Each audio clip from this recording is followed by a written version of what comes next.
राजनाथ सिंह जी, राजनाथ सिंह जी, स्वागत है, स्वागत है, स्वागत है, स्वागत है। तालियां और जोरिए बनी चाहिए। स्वागत है। मेरे बहनों भाइयों, जम्मू कश्मीर का जहां तक प्रश्न है, मैं सचमुच आपको लोगों को सौभाग्यशाली मानता हूं कि आप लोगों को डॉक्टर जितेंद्र सिंह जैसा सांसद मिला है। सरकार में मंत्री के रूप में बखूबी अपनी जिम्मेदारी का वो निर्वाह करते हैं। और इतना ही नहीं, भारत की संसद में यदि किसी विषय पर बोलना होता है तो डॉक्टर जितेंद्र सिंह जी जितने प्रभावी तरीके से बोलते हैं कि सभी के द्वारा उसकी सराहना की जाती है। ऐसे हैं आपके डॉक्टर जितेंद्र सिंह। यदि चुनाव हो रहा है, तीसरी बार वह प्रत्याशी बनकर चुनाव के मैदान में है। पता नहीं, मुझे ऐसा लगता है, पता नहीं सही लगता है कि नहीं लगता, मैं नहीं जानता, आप लोग ज्यादा जानते होंगे। पहले की अपेक्षा कई भारी मतों से डॉक्टर जितेंद्र सिंह जी आप लोगों के आशीर्वाद से विजय हासिल करने जा रहे हैं। गृह मंत्री के रूप में जितनी चिंता विस्थापित समाज की है माननीय राजनाथ सिंह जी, इतनी पहले ना हुई थी। चाहे वो पाकिस्तान अधिकृत जम्मू कश्मीर से आए हुए विस्थापित थे, चाहे वो पाकिस्तान के शरणार्थी थे, चाहे वो कश्मीरी पंडित विस्थापित थे। और दो एक दिन से ये शगुफा उड़ा कि मोदी सरकार तो अब उनकी जमीनें ही ले जाएगी। और शगुफा उड़ाने वाले कौन महानुभाव? जिन्होंने गरीबों की जमीनें हड़पी हुई हैं, अभी तक केस चल रहे हैं। मैं माननीय रक्षा मंत्री जी को साक्षी मान करके ये बात कहना चाह रहा हूं कि 254C सेक्शन जिसको लेकर के ये अफवाहें उड़ा जा रही हैं, उसमें कोई तथ्य नहीं है। कोई भी ऐसा निर्णय मोदी सरकार के होते नहीं लिया जाएगा जिससे किसी भी वर्ग के हित को नुकसान पहुंचता हो। बल्कि आज से 6 महीने पहले जब जम्मू कश्मीर, पाक अधिकृत जम्मू कश्मीर के कुछ प्रतिनिधि सरकार के अधिकारियों से मिले थे, तो उस समय के चीफ सेक्रेटरी की ओर से यह आश्वासन भी दिया गया था और अखबारों में भी छपा कि 2054C को रिव्यू किया जाएगा।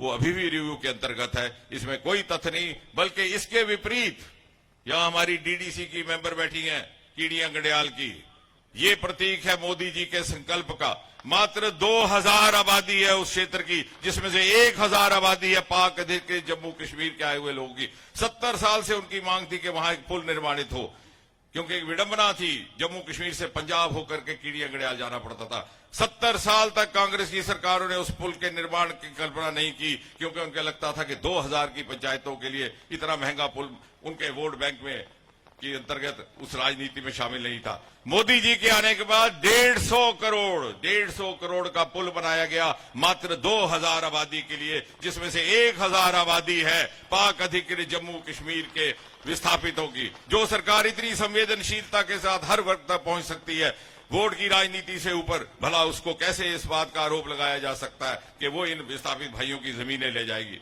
और इसलिए मेरा आपसे ये कहना है कि आप बिना इन अफवाहों में आए हुए, क्योंकि इनके पास कोई मुद्दा नहीं है, ये इस तरह की बातें कर रहे हैं। आप 19 अप्रैल को, क्योंकि देश मन बना चुका है कि 400 पार से फिर से एक बार मोदी जी प्रधानमंत्री रहेंगे और तीसरी बार ये सरकार बनेगी। आपके सांसद और भारत सरकार में मंत्री doctor Jitendra Singh ji, general secretary Shri Ashok ji Kaul, general secretary doctor M K. Manyal. हाँ, नहीं, आवाज तो मुझे ही नहीं सुनाई दे रही, तो आप लोगों को कैसे सुनाई दे?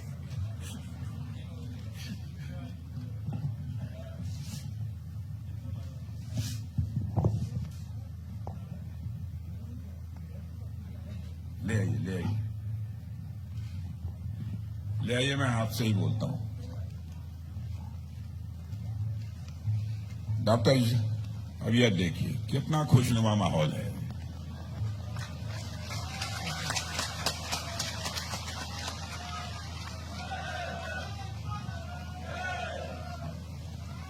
यह डॉक्टर जितेंद्र सिंह जी का करिश्मा है।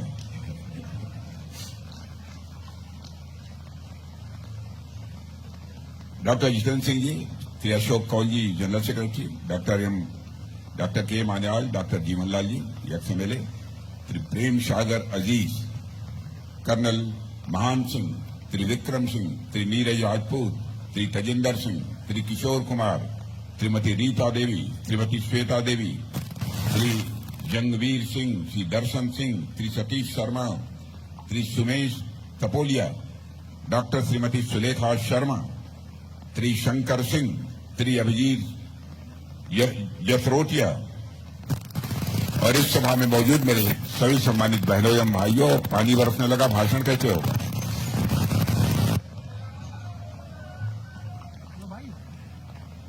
वैसे आप इतना ही कहना चाहूंगा बहनों भाइयों, शायद ये पहली बार स्थान पर किसी सार्वजनिक सभा को संबोधित करने के लिए आप लोगों के सामने खड़ा हुआ हूं। वैसे जम्मू कश्मीर के अधिकांश स्थानों पर मेरा जाना हुआ है, वहां की सार्वजनिक सभाओं को भी मैंने संबोधित किया है, लेकिन जम्मू कश्मीर में इस बसोली स्थान पर पहली बार किसी सार्वजनिक सभा को संबोधित करने के लिए आप लोगों के सामने खड़ा हुआ है। पहली बार आया हूं, फिर भी आप लोगों ने बहुत ही गर्मजोशी के साथ स्वागत किया है। भारत की परंपरा है और शिष्टाचार का तकाजा भी है। स्वागत, अभिनंदन और सलाम दुआ कभी एक तरफा नहीं होना चाहिए। इसलिए मैं भी अपनी तरफ से शीश झुकाकर आप सभी बहनों भाइयों का हार्दिक अभिनंदन करता हूं, आप सभी का स्वागत करता हूं। मेरे बहनों भाइयों, जम्मू कश्मीर का जहां तक प्रश्न है, मैं सचमुच आपको लोगों को सौभाग्यशाली मानता हूं कि आप लोगों को डॉक्टर जितेंद्र सिंह जैसा सांसद मिला है। सरकार में मंत्री के रूप में बखूबी अपनी जिम्मेदारी का वो निर्वाह करते हैं। और इतना ही नहीं, भारत की संसद में यदि किसी विषय पर बोलना होता है तो डॉक्टर जितेंद्र सिंह जी जितने प्रभावी तरीके से बोलते हैं कि सभी के द्वारा उसकी सराहना की जाती है। ऐसे हैं आपके डॉक्टर जितेंद्र सिंह जी। लेकिन चुनाव हो रहा है, तीसरी बार वो प्रत्याशी बनकर चुनाव के मैदान में है। पता नहीं, मुझे ऐसा लगता है, पता नहीं सही लगता है कि नहीं लगता, मैं नहीं जानता, आप लोग ज्यादा जानते होंगे। पहले की अपेक्षा कई भारी मतों से डॉक्टर जितेंद्र सिंह जी आप लोगों के आशीर्वाद से विजय हासिल करने जा रहे हैं।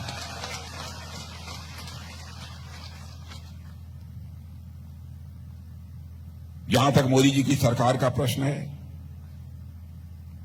भारत ही नहीं सारी दुनिया इस सच्चाई को स्वीकार करती है कि भारत तेजी के साथ आगे बढ़ रहा है।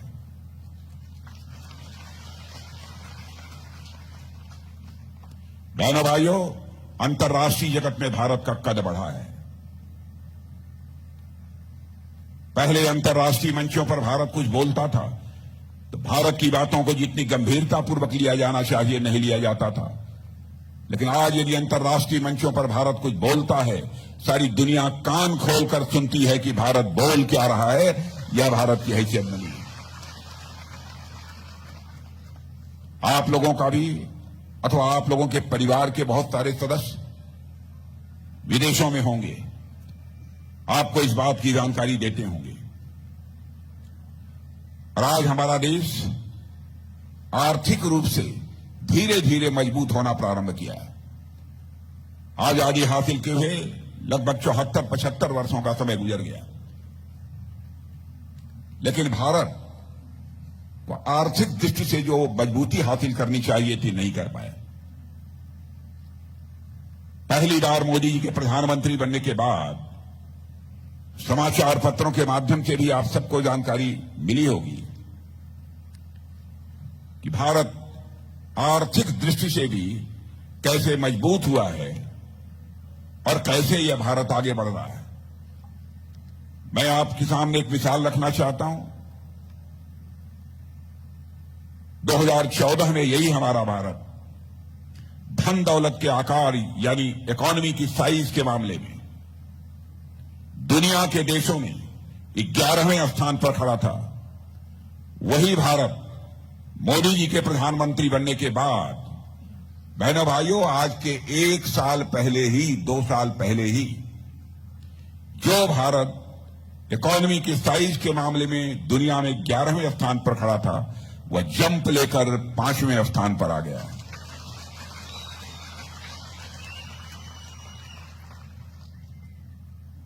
और सारी दुनिया के अर्थशास्त्री मानते हैं, दुनिया की जानी मानी फाइनेंशियल फर्म्स भी मानती है, उनका दावा है भारत जिस तेजी के साथ आगे बढ़ रहा है, इस सच्चाई को नकारा नहीं जा सकता कि 2026 समाप्त होने के बाद 2027 आते आते यही भारत इकोनॉमी की साइज, अर्थव्यवस्था के आकार के मामले में दुनिया की टॉप 3 कंट्रीज में आकर खड़ा होगा।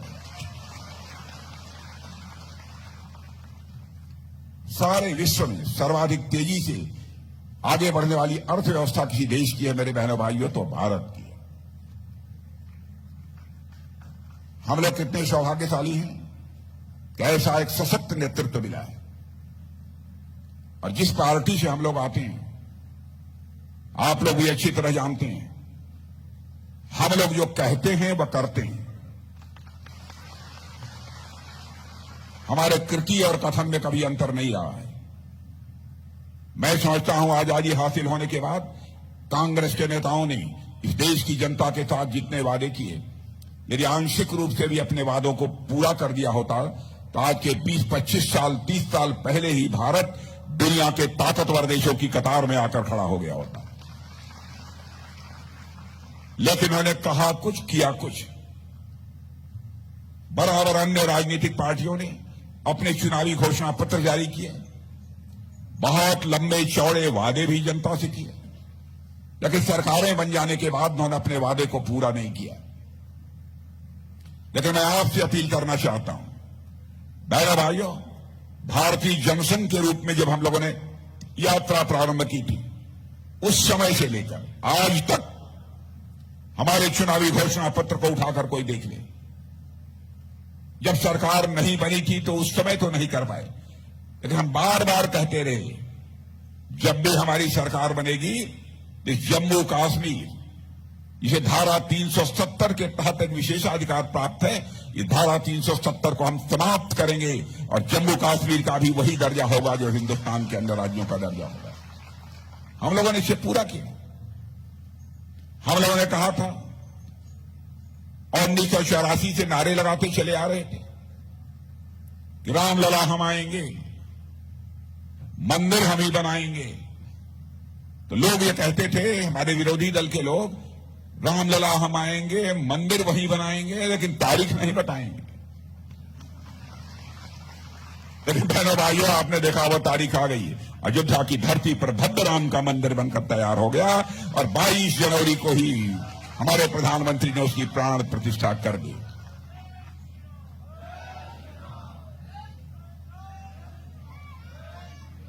और मुझे तो पता नहीं क्यों यह एहसास होता है कि भारत में भी अब राम राज्य का आगाज हो चुका है। बहनों भाइयों, राम राज्य आने से भी कोई रोक नहीं पाएगा।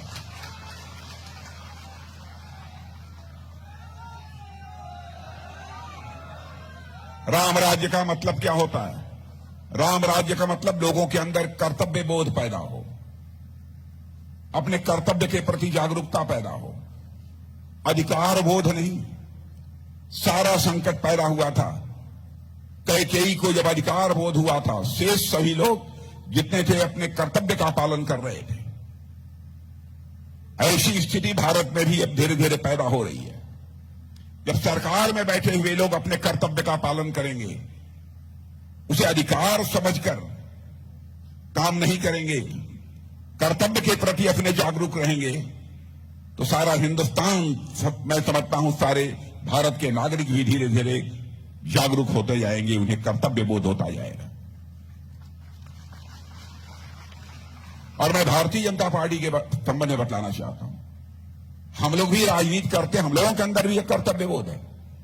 हम राजनीति करते हैं तो केवल सरकार बनाने के लिए राजनीति नहीं करते हैं। हम राजनीति करते हैं मेरे बहन भाइयों, देश बनाने के लिए हम लोग राजनीति करते हैं। और यह करके मोदी जी के नेतृत्व की सरकार ने दिखा दिया, जो कहा सो किया। हम लोगों ने कहा था नागरिकता कानून पास करेंगे, नागरिकता कानून पास कर दिया। अब इसको लेकर भी लोग गलतफहमी पैदा करने की कोशिश कर रहे हैं कि बहुत सारे लोगों की नागरिकता चली जाएगी। बहनों भाइयों, जो भारत का नागरिक है उसकी नागरिकता किसी भी सूरत में नहीं जाने वाली है। और एक चीज बची है, यूनिफॉर्म सिविल कोड। इस बार के घोषणा पत्र में हम लोगों ने डंके की चोट पर कहा है 5 वर्षों के अंदर हम यूनिफॉर्म सिविल कोड भी यहां लागू करेंगे।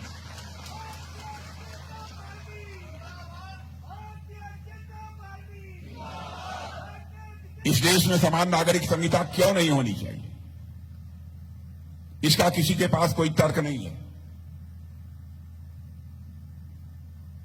इसीलिए मैं कहता हूं कि जो हम लोगों ने कहा वह किया।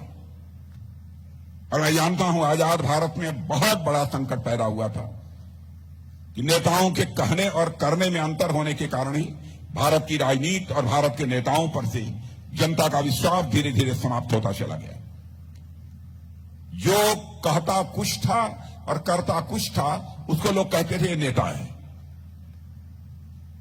यानी ये झूठ बोले वही नेता है। यह धारणा बनी हुई थी। मैंने भाइयों में डंके की चोट पर कह सकता हूं, इस धारणा को तोड़ने का काम यदि किसी ने किया है तो भारतीय जनता पार्टी ने किया। भारत की राजनीति में अन्य राजनीतिक पार्टियों ने जो विश्वास का एक संकट पैदा किया था, उस विश्वास के संकट को हम लोगों ने चुनौती के रूप में स्वीकार किया। हम लोगों ने कहा था ना धारा 370 समाप्त करेंगे, कर दिया। राम मंदिर हो गया, नागरिकता कानून हो गया, 3 तलाक के बारे में भी हम लोगों ने कहा था। लोग ये कहते हैं, हमारे विरोधी दल के लोग, अरे साहब दूसरे धर्मावलंबियों के मामले में आप क्यों हस्तक्षेप करते हैं, क्या आपको अधिकार है? मैं उन्हें साफ कर देना चाहता हूं 2 टूक शब्दों में। बहनों भाइयों, कोई मां, बहन, बेटी चाहे किसी भी धर्म की मानने वाली क्यों न हो, वो हमारी भी मां है, बहन है और बेटी है। उसका कोई शोषण करे, उसकी उपेक्षा करे, सरकार बने या न बने, सरकार भाड़ में जाए, लेकिन नारी सम्मान पर चोट कभी भी हमारी पार्टी बर्दाश्त नहीं कर सकती।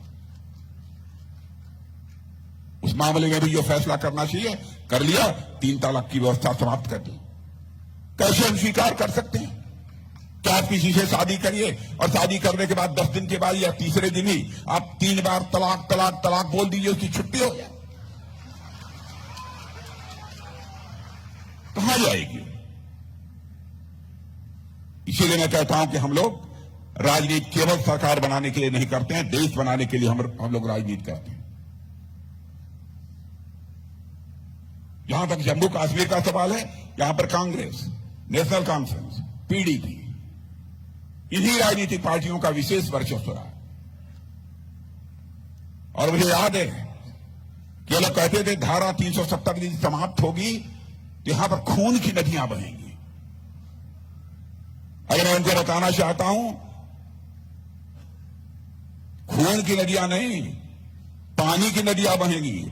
और ऐसे ही जिस तरीके से जम्मू कश्मीर का विकास हो रहा है, तो जम्मू कश्मीर में दूध की नदियां बहेंगी, खून की नदियां नहीं है।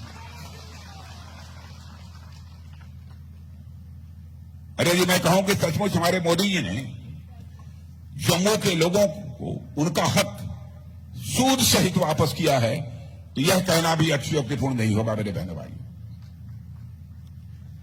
हम लोग बराबर कहते रहे कि जहां हुए बलिदान मुखर्जी, वह कश्मीर हमारा है।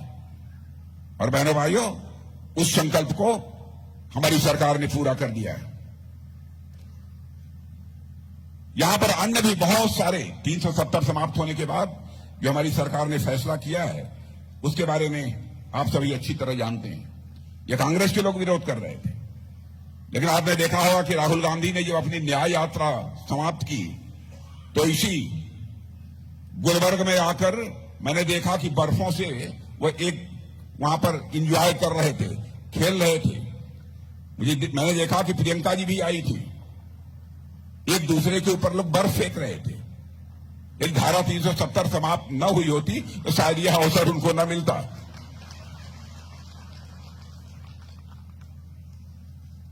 और जिस प्रकार से अमन अमान की स्थिति यहां पर पैदा हुई है, बहनों भाइयों, उसकी जितनी भी सराहना की जाए वह कम है। और इसकी चर्चा केवल भारत की सीमाओं तक ही सीमित नहीं है, दुनिया के दूसरे देशों में भी है। मुझे याद है कि पहले यहां पर मां वैष्णो देवी के दर्शन के लिए जब श्रद्धालु आते थे तो उनके बस की चेकिंग होती थी, उनके बैग की चेकिंग होती थी। लेकिन आज इस चेकिंग सिस्टम को हम लोगों ने समाप्त कर दिया, कोई जरूरत नहीं होती है। जो श्रद्धालु माता रानी का दर्शन करना चाहता है, माता रानी का दर्शन समाप्त कर सकता है। अब जम्मू कश्मीर फुल स्पीड से आगे बढ़ रहा है।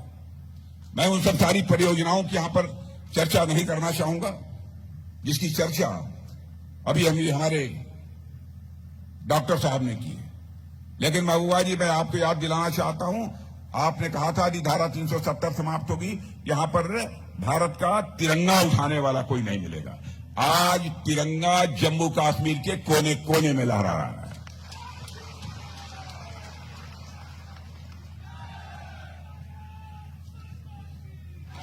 यह है हमारी ताकत, यह है हमारी ताकत मेरे बहनों भाई। और आज मैं आपसे कहना चाहता हूं, हमारे प्रधानमंत्री ने बहुत सारे काम किए। शायद ही ऐसा कोई हमारे देश में बचा होगा जो सरकारी योजनाओं का किसी न किसी रूप में वह लाभार्थी न हो।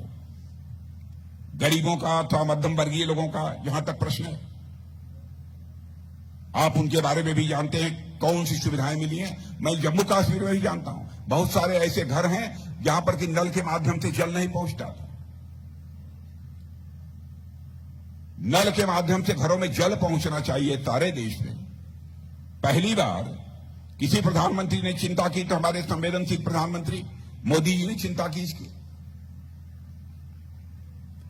आपने देखा होगा कि राजस्थान, मध्य प्रदेश, छत्तीसगढ़, झारखंड के कई ऐसे जिले हैं मेरे बहनों भाइयों की माताएं बहनें दूर दराज किसी नाले से, किसी नदी से घड़ों में पानी भरकर और घड़े पर घड़ा रखकर अपने सिर के ऊपर वो पानी लेकर आती थी और अपने घर की आवश्यकताओं को पूरा करती थी। लेकिन महिलाओं को जिन कठिनाइयों का सामना करना पड़ता था उसका एहसास यदि किसी को पहली बार हुआ भारत की राजनीति में तो हमारे प्रधानमंत्री मोदी जी को हुआ। और उन्होंने कहा चाहे जो कुछ भी हो, जितना पैसा लगेगा हम लगाएंगे, लेकिन हम हर घर में नल के माध्यम से जल पहुंचाएंगे। और मैं आज आप लोगों से भी कहना चाहता हूं, यदि किसी का घर यहां छूट गया होगा बहनों भाइयों, आप पक्का विश्वास रखिए आपके घर में भी नल के माध्यम से जल पहुंचकर रहेगा, एक भी घर शेष नहीं बचेगा। किसी ने कभी चिंता नहीं की। हर व्यक्ति के सिर पर एक पक्की छत होनी चाहिए। जम्मू कश्मीर में तो उतना नहीं देखने को मिलता है, लेकिन देश के दूसरे राज्यों में चले जाइए, पहले अधिकांश कच्चे मकान लोगों को देखने के मिलते थे। प्रधानमंत्री ने संकल्प लिया एक भी परिवार शेष नहीं बचेगा जिस परिवार को अपना सिर ढकने के लिए पक्का छत मुहैया हो जाए। 4 करोड़ से अधिक पक्के मकान बनकर लोगों को मुहैया हो गए, मिल गए। और इस बार के घोषणा पत्र में यह भी संकल्प लिया है कि आगे भी 4 करोड़ घर बनेंगे, यानी हिंदुस्तान में एक परिवार भी शेष नहीं बचेगा जिस परिवार को अपना सिर ढकने के लिए पक्का छत मुहैया हो जाए। एक परिवार भी शेष नहीं बचेगा। आयुष्मान भारत योजना मैंने देखा है, गरीब छोड़िए, मध्यम वर्गीय परिवारों में लोग बीमार पड़ जाते थे, पैसे के अभाव में अपना इलाज नहीं करा पाते थे, क्योंकि इलाज भी कितना महंगा हो गया है। प्रधानमंत्री ने फैसला किया कि आयुष्मान भारत योजना लागू करेंगे और गरीबों के 5 लाख रुपए तक का मुफ्त इलाज किया जाएगा। यह सिलसिला भी भारत में प्रारंभ किया। और आज आपको बताना चाहता हूं, कल जो चुनावी घोषणा पत्र बना है उस घोषणा पत्र की कमेटी का चेयरमैन मैं ही था। प्रधानमंत्री जी ने अपनी संवेदना व्यक्त करते हुए उस समय कहा कि राजनाथ जी जो घोषणा पत्र बन रहा है उसमें एक बात ये जरूर डाल दीजिए कि 70 वर्ष की आयु के, चाहे किसी इनकम ग्रुप के हों, चाहे किसी जाति के हों, सभी को आयुष्मान भारत की सुविधा मुहैया कराई जाएगी। 4 जून को के बाद जब आपकी सरकार बनेगी बहनों भाइयों, तो मैं समझता हूं कि जुलाई से जितने भी हमारे इस प्रकार के 70 साल की आयु से अधिक के लोग हैं, एक परिवार में 4 लोग हैं तो चारों को आयुष्मान भारत की सुविधा उपलब्ध होगी, यानी 5 लाख रुपए तक का मुफ्त इलाज। मैं याद दिलाना चाहता हूं आपकी कोविड के संकट की। विश्व के अधिकांश देश कोविड के संकट से प्रभावित थे। भारत की हालत तो यह थी कि यहां पर कोविड के संकट से निजात दिलाने के लिए हमारे पास वैक्सीन नहीं थी ताकि लोगों को टीका लगाया जा सके। प्रधानमंत्री ने चटपट वैज्ञानिकों से संपर्क किया, स्वयं जाकर बेंगलुरु में उनकी हौसला अफजाई की और वैज्ञानिकों ने एक बार संकल्प लिया। तो संकल्प लिया तो आज मैं दावे के साथ कह सकता हूं कि भारत में शायद ही ऐसा कोई नागरिक हो जिसे कि कोविड की वैक्सीन की कम से कम 2 डोज नहीं तो 3 डोज निश्चित रूप से लगी होगी। दुनिया के धनवान देशों में भी मैं जानता हूं, वहां के सभी लोगों को कोविड वैक्सीन की 2 डोज 3 डोज नहीं लगी है, लगी है तो केवल और केवल हमारे देश भारत में लगी है। मेरे बहनों, ये हमारी स्थिति है। और भारत की मान्यता सारी दुनिया में कैसे बढ़ी है, एक घटना की आपको जानकारी देना चाहता हूं। रूस और यूक्रेन के बीच इस समय युद्ध चल रहा है। हमारे भारत के बहुत सारे बच्चे वहां, कोई मेडिकल की पढ़ाई कर रहा है, कोई इंजीनियरिंग का कोर्स कर रहा है, कोई मैनेजमेंट का कोर्स कर रहा है। बराबर रूस की तरफ से मिसाइलें चल रही थी, यूक्रेन की तरफ से भी चल रही थी, बम गोले सब चल रहे थे, बड़ी संख्या में लोग मारे जा रहे थे। स्वाभाविक रूप से जो बच्चे विदेशों में पढ़ते थे, उनके माता पिता परिवार के सदस्यों ने मांग करनी शुरू की, मोदी जी चाहे जैसे हो हमारे बच्चों को यूक्रेन से आप बाहर निकालिए। बहनों भाइयों, हमारे प्रधानमंत्री ने रूस के राष्ट्रपति से बात की, यूक्रेन के राष्ट्रपति से बात की, अमेरिका के राष्ट्रपति से बात की। 4.5 घंटे के लिए युद्ध रुक गया और हमारे 22,500 बच्चे यूक्रेन से चलकर भारत आ गए।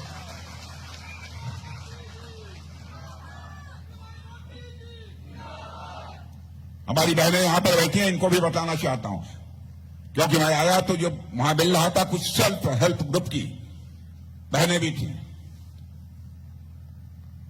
सेल्फ हेल्प ग्रुप के माध्यम से मेरे भाइयों, अब तक 1 करोड़ बहनों को लखपति बनाने का काम किसी सरकार ने किया है तो अब मोदी जी की सरकार ने किया है। और हम लोगों का संकल्प है कि ऐसी 3 करोड़ बहनों को हम लखपति बनाएंगे। बहनों भाइयों, 3 करोड़ बहनों को हम सेल्फ हेल्प ग्रुप के माध्यम से लखपति बनाएंगे। बड़े संकल्प को लेकर हम लोग काम कर रहे हैं। और मैं यह भी आपको दिलाना चाहता हूं, राजनीतिक पार्टियां किस तरीके से आजाद भारत में जनता को गुमराह करती रही हैं। कांग्रेस की पार्टी ने पहले ही प्रारंभ से 51 से यह कहना प्रारंभ कर दिया था, हमारी सरकार बना दो, भारत की गरीबी समाप्त कर देंगे, गरीबी दूर कर देंगे। नेहरू जी ने भी कहा, इंदिरा जी ने भी कहा, राजीव गांधी ने कहा, जो आते थे सब गरीबी ही दूर कर देते। कोई गरीबी दूर नहीं कर पाया। लेकिन मैं कह रहा हूं, और मैं ही नहीं कह रहा हूं, बल्कि यहां की बड़ी बड़ी वित्तीय संस्थाएं, नीति आयोग यह दावा कर रहा है कि आजाद भारत में पहली बार इतने कम समय में 25 करोड़ लोगों को गरीबी रेखा से बाहर करने में कामयाबी किसी ने हासिल की है, तो मोदी जी के नेतृत्व की सरकार ने यह कामयाबी हासिल की है। भारत के बारे में धारणा बदल गई है। मैंने पहले भारत माना जाता था सॉफ्ट स्टेट है, लेकिन आप लोग जानते हैं भारत का चरित्र है। भारत ने आज तक न तो दुनिया किसी देश पर कभी कोई आक्रमण किया है, न दुनिया के किसी देश की 1 इंच जमीन पर कब्जा किया है। यह भारत का चरित्र रहा है। लेकिन आपने देखा जब उरी और पुलवामा की घटना हुई, तो उस समय भारत का चरित्र लोगों को समझ में आ गया होगा कि क्या है।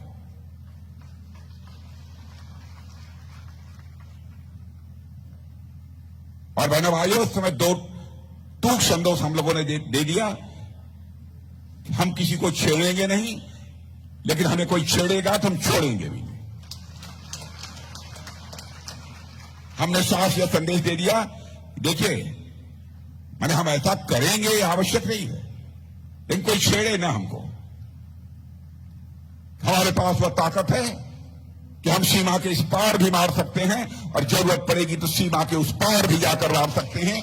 यह भारत के पास ताकत है। इन सब सारी चीजों के कारण मेरे बहनों भाइयों, सारी दुनिया में भारत की ताकत बढ़ी है। जम्मू कश्मीर में क्या क्या हुआ है मैं ही देख रहा था। मैंने बल्कि नोट बनाकर मैं चला कि क्या क्या चीजें हुई हैं, लेकिन मैं सारी चीजों की चर्चा करूंगा कि बहुत लंबा समय लगेगा, क्योंकि आप सबको उसके संबंध में जानकारी हो चुकी होगी। मैं अपने महामंत्री से पूछ रहा था, वो बतला रहे थे। सारे लोग इन सब सारी चीजों से अच्छी तरह परिचित हैं। अब जम्मू कश्मीर की बहनों को तो एक अधिकार और मिल गया है।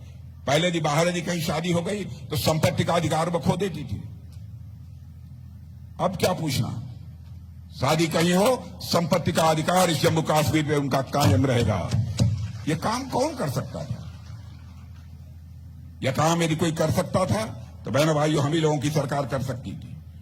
क्या क्या विकास हुए हैं इसके संबंध में बहुत सारी चर्चाएं हमारे डॉक्टर जितेंद्र सिंह जी ने आप सबके सामने कर दी हैं, इसलिए उसके विस्तार में जाकर मुझे चर्चा करने की आवश्यकता नहीं है। आज तो मैं लगातार, हम लोग सारे देश भर में दौरे पर हैं। आज डॉक्टर जितेंद्र सिंह जी का आग्रह था कि आप हमारे यहां भी एक बार आ जाइए, तो मैं आ गया, लेकिन माइक थोड़ी गड़बड़ हो गई और इसमें मुझे बोलने में भी प्रॉब्लम हो रही है, क्योंकि हाथ में माइक पकड़कर बोलना बहुत सारी चीजें अपने आप भूलने लगती हैं। ये मजबूरी है, लेकिन इसमें किसी का दोष नहीं है, कभी कभी हो जाती है गड़बड़ी इस प्रकार की। लेकिन मैं आप सबसे यही अनुरोध करना चाहता हूं कि डॉक्टर जितेंद्र सिंह जी को, अरे अनुरोध करने की भी लगता है मुझे कोई जरूरत नहीं है, आप लोगों ने मन बना लिया है कि डॉक्टर जितेंद्र सिंह जी को भारी मतों से हमको बीए दिलाकर भेजना।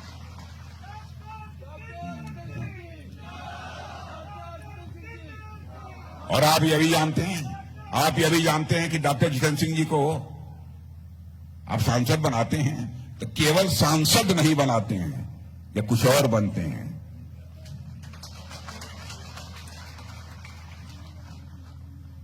इसलिए बहनों भाइयों, आज के अवसर पर इससे ज्यादा कुछ न कहते हुए आप सभी को धन्यवाद देते हुए अपना निवेदन सुना।